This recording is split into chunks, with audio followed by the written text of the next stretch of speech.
So another week has come and gone, and you know what that means. There are more Switch game announcements to talk about from this week. Now, obviously, we had the Indie World presentation from this week, so a lot of the games I'll be talking about today are from that presentation. But there are also a couple games that weren't talked about in the presentation that I'll be talking about as well. Now, as always, these are not all of the games that have been announced. These are just some of the best that I think are worth talking about.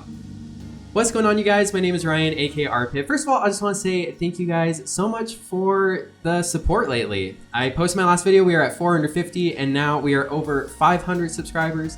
And I just want to say how amazing you guys are, and that I just really appreciate all the support that you guys have shown. But without further ado, let's get into the 5 new Switch game announcements for the week, as well as one release date update.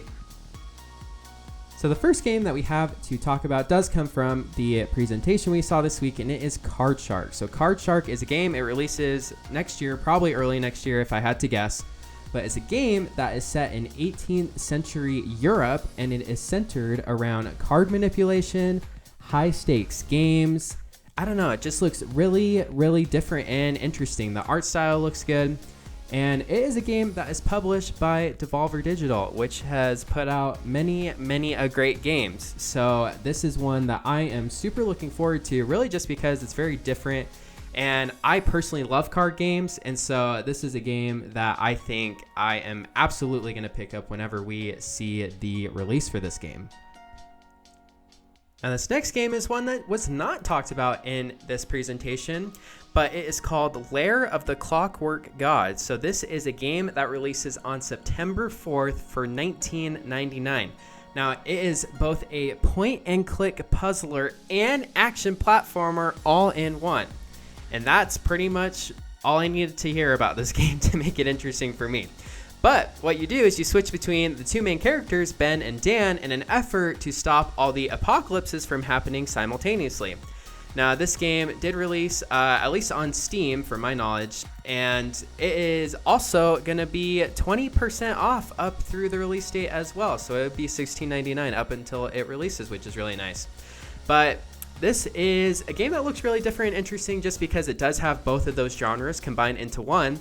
And it sounds like what you do is you build and collect different things with one character that you then give to the next character to take out enemies and do things like that. So just a really cool and different, interesting game combining those two different genres. Now this next game is technically 2 games, but it is Subnautica and Subnautica Below Zero.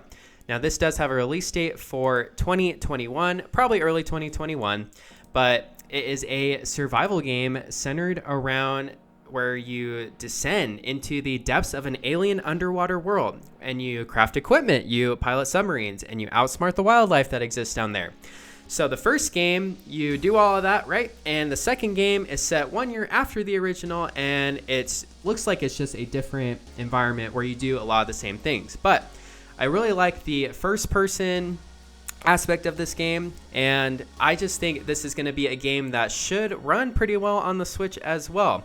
Like, it shouldn't be too hard to pull over and make it look good, in my opinion. So this is definitely one that I'm going to be looking forward to when it releases next year. Next, we have Hades. Now, I'm a little on the fence about this one just because it is another roguelike dungeon crawler, and we seem to just have a plethora of those already on the Switch. But one thing I really do love about this game is the art style of the game. And just reading up on it, it sounds really good. It's just because it talks about how the bosses will remember you and like your skills after you've already battled them. So it just sounds like it does have some different elements with it that do make it different and set it apart from other roguelike dungeon crawlers. So honestly, this is probably one I'm not sure if I'm going to check it out or not. Probably just depends on what they price it at, but it is a game that should be releasing sometime by the end of the year. This next one is actually a release date update. A lot of you might not know about it though, but it's called Going Under, and it is going to be releasing on September 24th. Now, it is a game where you play as an unpaid intern in a office where you basically go down into procedural dungeons that are beneath your company, and you are basically cleaning up a lot of these failed startup companies that didn't work out, right? So it says that you wield office junk as weaponry as you make your way through these procedural dungeons. So definitely looks interesting. This one, I will say, I think the gameplay that they show in the trailer might need some cleaning up. I don't know. Maybe it works smoother than it looks, but it does look like a very different concept, and that is really the reason that I am very interested in this game. I think price point is probably going to be the factor of whether or not I pick this game up, but it does release on September 24th. The last game that we have to cover is Blast Brawl 2, which releases on August 27th, and it's going to be $9.99. So this is a fast-paced fighting game where any hit means death, meaning that you cannot take any damage or you will die. So it seems like it takes a lot of, precise movements and precise attacks and things like that. And honestly, the biggest thing for me that intrigued me about the game is I do think the art style looks pretty good. It definitely looks like it should run pretty easily.